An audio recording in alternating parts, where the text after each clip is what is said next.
Shano and I were having this conversation a little earlier, and it's an interesting and thought-provoking conversation that black votes matter.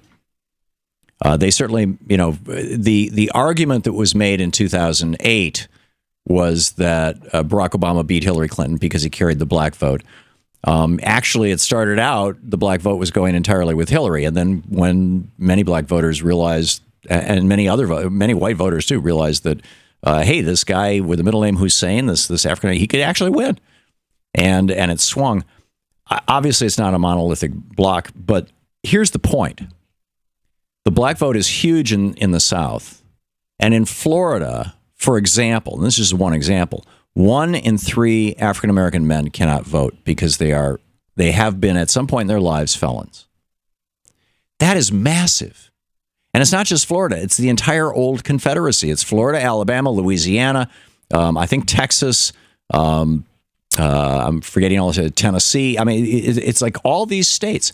Can you imagine if we actually had an electorate that was actually, all the people who are, I mean, in Norway, they let people vote in jail, which I'm in favor of, but I'm just talking here about after somebody's off parole, let them vote again, how it would change things. My point about if African Americans were enfranchised, in other words, allowed to vote in the southeastern states in the United States, principally. Now, there's a few other states where African Americans, where ex-felons can't vote and African American men are overrepresented in that population, and that's a whole nother conversation about crime bills and whatnot, and we all know how that happened.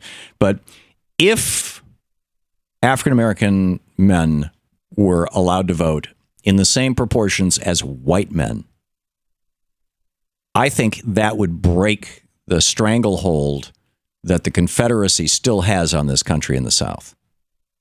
And I think that would be probably the best, most healing thing that could possibly happen to this country.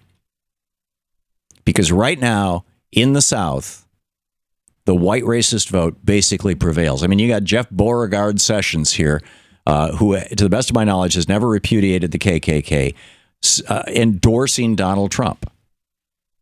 Do you really think that if the percentage of African-American voters in Alabama who were eligible to vote was the same as the percentage of white voters? I'm talking about absolute numbers, but percentages. Do you really think Jeff Sessions would even be the senator? I mean, this is a big deal. To watch more clips from our programs, hit the Watch More Videos button over here. And please be sure to hit the handy-dandy subscribe button so you'll always be up to date. Tag, you're it.